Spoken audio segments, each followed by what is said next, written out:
how did you go from commercial to private as a pilot? So this is a crazy story. I actually was, when I had 21 units, I was 30 years old, and I said, okay, what's next?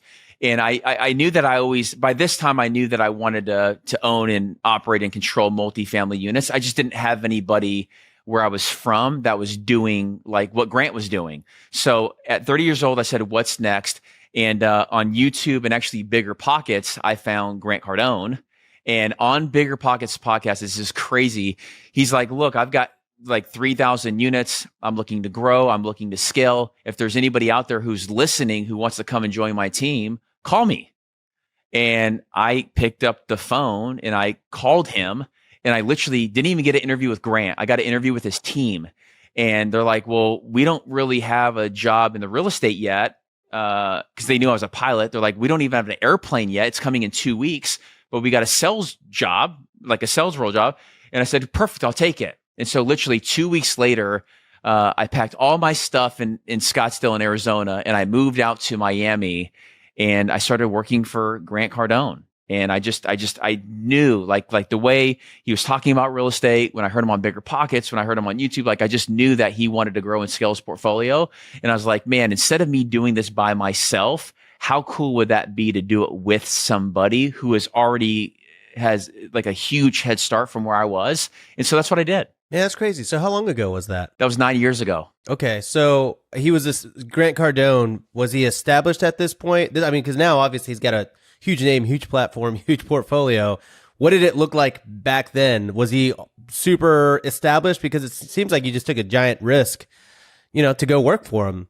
What did you see in kind of where he was at that moment? Yeah, so I saw the opportunity in the real estate market, but I saw Grant was very passionate, and he understood real estate.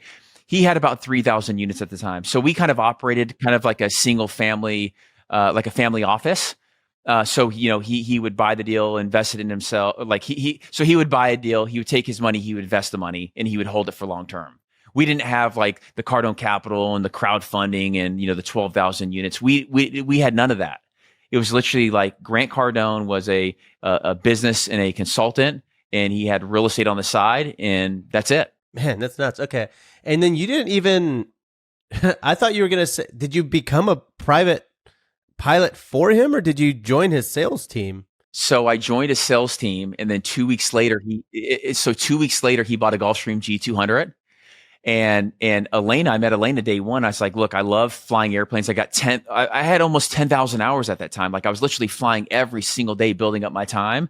And so I had almost 10,000 hours. I said, I love flying. I love real estate. And I love helping people. And she's like, does Grant know this? I says, no. And she's like, well, we're buying an airplane. And so Grant was looking to hire these other pilots. And he called me in his office one day, and he's like, look, if I hire you to be my pilot, will you also work with me in my companies and in my businesses on the downtime? And I said, where do I sign?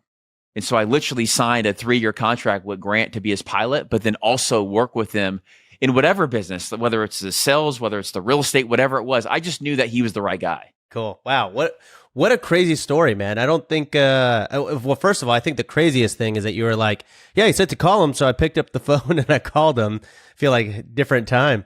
Rob, I was terrified. Like I was on the line because it's Grant Cardone, right? I was like, when you call anybody, like if I was calling, if I wanted to go work for David and I'm 30 years old, it's like, man, David's this and you're this, like you're like, you don't know what you're calling, right? So I was calling Grant's office, and I was like, I want to come work for Grant.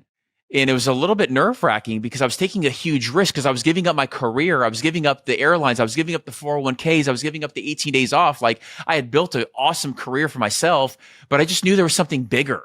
I want to ask you, when you made the call, because here's why I'm asking, if I'm being transparent. This gets spoken about a lot. We just spoke with Tarek El Moussa today, and he's like, you got to try, you got to reach out. And so this gets spoken about often from influencers. And what that translates into is me getting 40 DMs a day from 23-year-old guys that are like, I'll do this. I'll run your social media. I'll build a course for you. I'll automate something and make money off of you.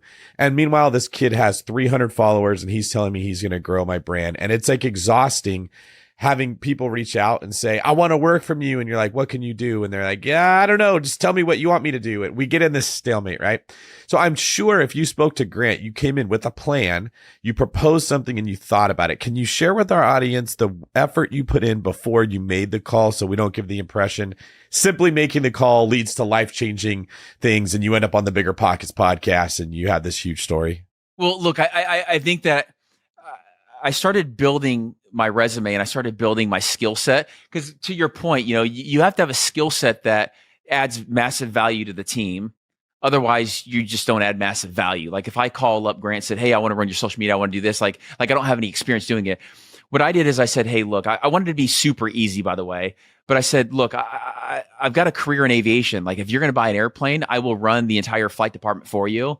And I'll do it for free. Like the one thing that people don't realize, like I would have done this for free because when you get really close to somebody like Grant, like David, like Rob, like me now, it's so valuable because you just learn a whole new skill set. And so my pitch was 3 things. I know how to fly airplanes, and Grant actually kind of made a crack at me one day. He's like, do you really know how to fly? I'm like, look, in 4 weeks, I can get type rated on your airplane and I will be the lead captain and I will be there every single day. I haven't called in sick in 10 years at my current airline. And I also have 21 units in real estate that I know they're kind of junk, but I want to grow and scale, but give me the shot at the flying first, and then I'll work into the real estate piece. And so really, I think that was the big value add piece because number one, I was willing to come and make phone calls. I was terrible at it, by the way. I was making sales calls, but I was willing to do it. And that showed Grant really like, I'm willing to do any, like, honestly, guys, I'll sweep the floors. I'll make the phone calls. I could be at the top. I could be at the middle. I could be at the bottom. I'm willing to do what other people are not willing to do. And he saw that from day one. And also it helped that I met Elena on like day 2. And she, because Elena has been a huge part of my success, meaning that, when I got in here, she's like, hey, Ryan likes real estate. Hey, Ryan can fly airplanes. Hey, Ryan like this, like, because that's really what led into me transitioning from being the pilot into real estate. Few things that we should highlight from that. One, you didn't come with vagueness or ambiguity. You said, I can help you in this way, and here is why you can trust me.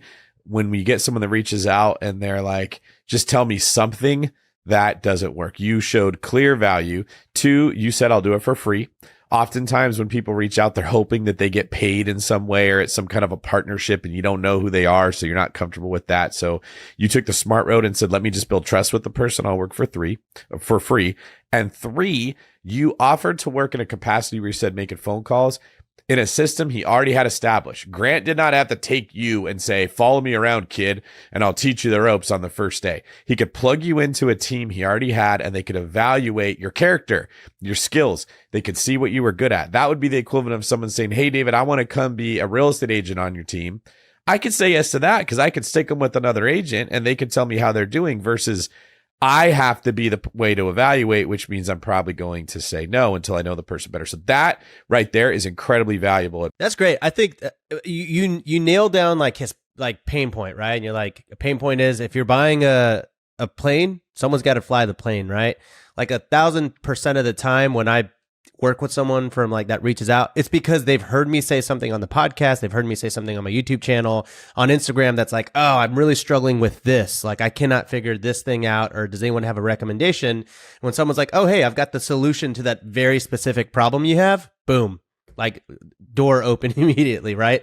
It's 100% what you said, David. I think you framed that up pretty correctly. Find the value, solve the pain. Yeah, and Rob, I didn't negotiate too. Like when he said, here's the deal, I just said, hey, where do you want to sign? He's like, I want to do a 3-year deal with you. I was like, I'll do a 10. Because I just knew, I hope that if people could take one thing away, if you can get around the movers and shakers, if you can get around the people who are actually doing deals, that's my advice to all the young guys out there. It's like when I'm to my 21-year-old self, if you could add value to a team, if you can get around a team who's already doing what you want, that is the fast track.